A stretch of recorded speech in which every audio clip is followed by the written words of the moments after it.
Hey guys, welcome to my channel. So today I want to show you how I achieved this 2D design, how I was able to place it on this dress. So follow me as I show you the process of making this designs. Thank you so much for joining us. So guys, let's get to it. So here is the fabric I used to make the dress. So this is a sequin lace fabric. I'm going to be using this to trim out my patterns. I realized that the lace had some shimmer to it, and I didn't want to use stone, so I decided to trim out the patterns from the lace. So here I'm working with a soldering iron. You can use a soldering iron to trim out your patterns in place of a scissors. The soldering iron gives it a cleaner cut. So I'm just going in to use my soldering iron to trim out the patterns like that. So can you see that is the first pattern that I trimmed out, depending on what you're trying to work with. So I realized that the shape of the pattern goes with what I was trying to achieve for the leaf design. It can actually work with it, so I decided to use that. So that is the second part that I trimmed out. So you need to go ahead to trim out as much as you possibly can, as long as it's going to be enough for what you're trying to achieve. So I'm going to be stopping with the third pattern for this video, and as you can see, I went ahead to trim off the rest of the patterns. So here is an organza fabric. The organza fabric is quite light and has some shimmer to it. Is quite shimmery, so this is what we're going to be using to create the effect. So here I'm just showing you, you're going to need something called a crinoline net.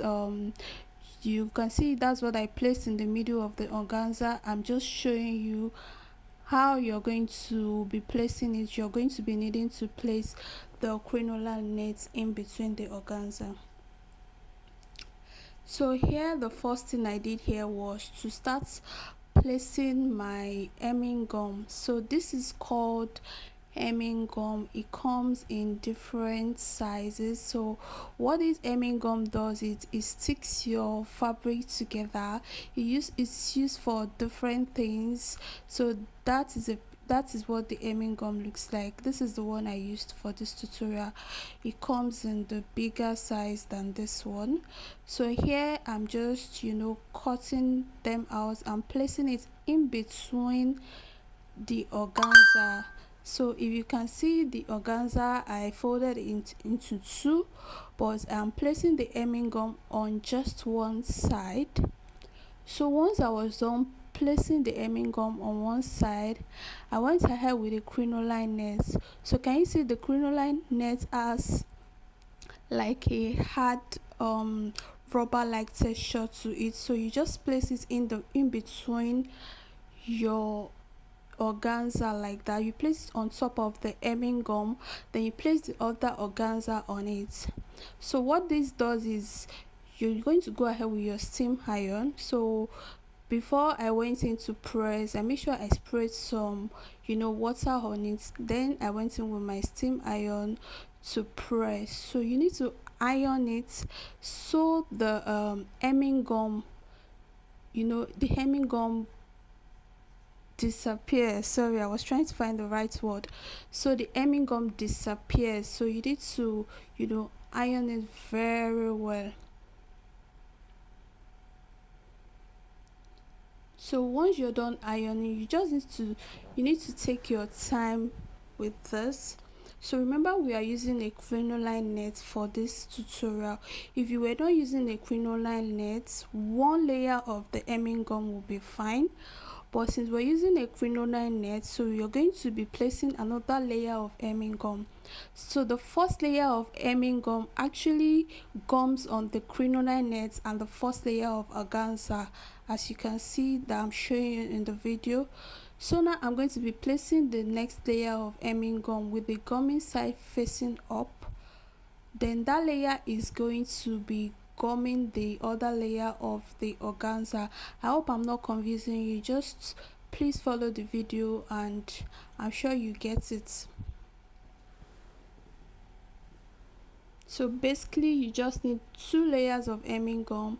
The first layer goes on top of the crinoline net, in between the crinoline net and the first layer of organza.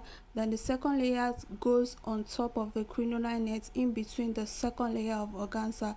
So this can, hold down the 2 organzas with the crinoline net perfectly. So I'm just going in with my iron now to hold everything down. So you need a steam iron for this. So you need to press it very well. So you go ahead and press it very well till you can see the hemming gum. It needs to clear, it needs to look thin. So that is what it was looking like. So I went ahead to press the other side so everything can secure and be smooth.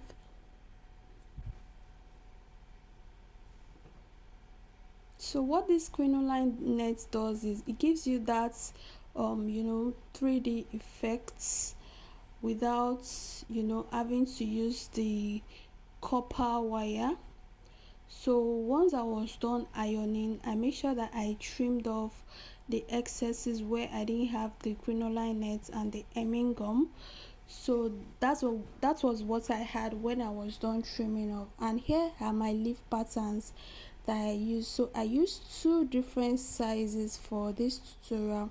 I used the smaller size and a larger size.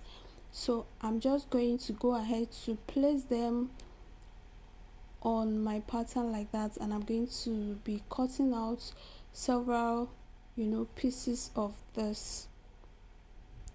So if you're wondering how I made my leaf like pattern, there's not much to it. You can just get a leaf, yes, like a leaf, and you just place your pattern paper on it and you just cut it out.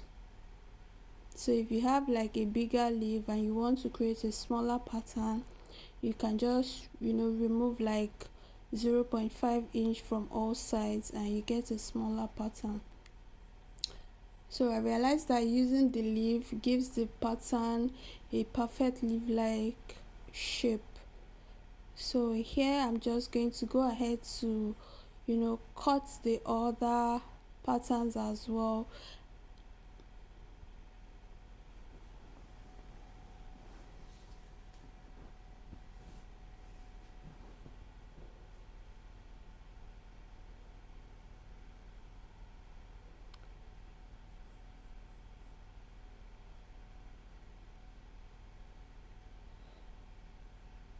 Yeah, so I was just showing you the process of cutting the patterns.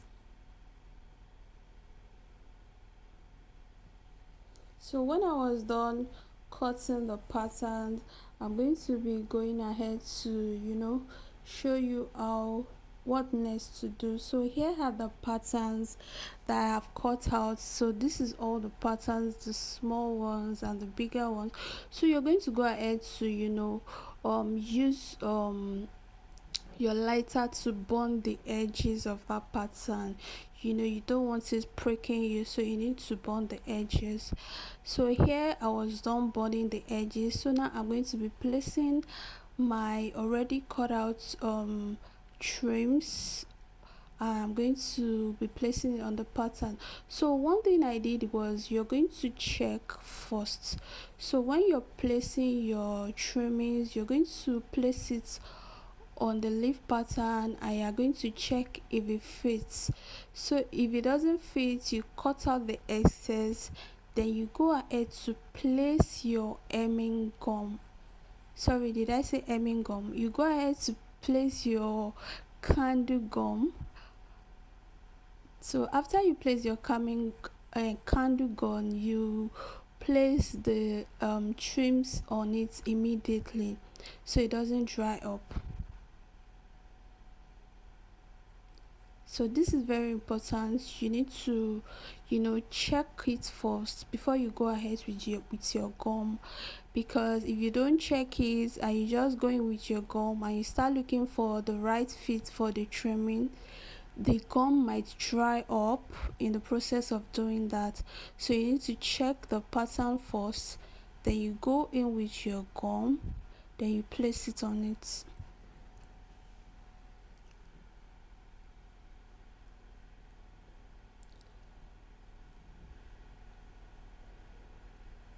So yes, it makes it easier that way. So that was what I did for this one. I'm going to be showing you another one so you can understand it better.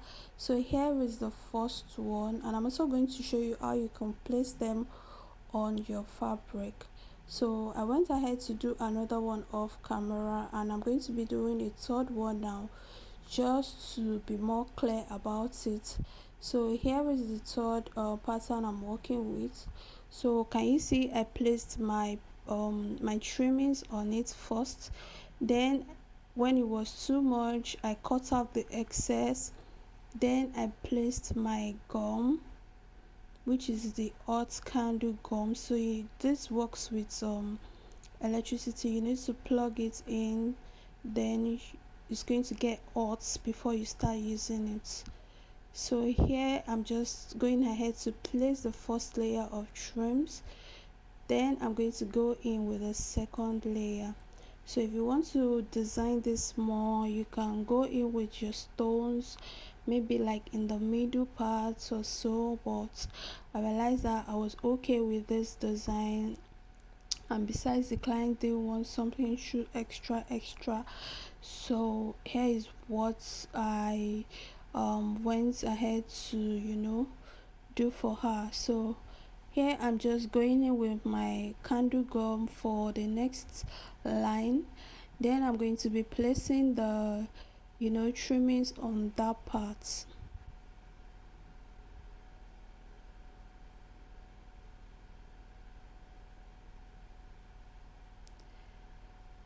So yes guys, oh gosh, we're almost done. So here are the ones I worked with. So I'm just showing you how you can create different designs by placing them. So that was what the back looks like. Can you see how neat that is? So that's what the back looks like. This is the front. So you can use this to create as much design as you want. So here I'm just showing you the flexibility of this. So it's quite flexible, but not as flexible as the 3D. So the only difference is that when you put a copper wire in between, it's going to bend into whatever shape you want it to bend into. So here is all the patterns I work with. Can you see how beautiful that looks? So like here is it, I finished placing them. So you just go ahead to place them the way you want the design to look like. So you can go in with your hemming gum for this step, with your candle gum for this step. Just go in and stick everything together in a neat way. So when you stick it together, so you go ahead to place it on your fabric. You need to pin it first to know how it's going to look like, then you go in and tack it.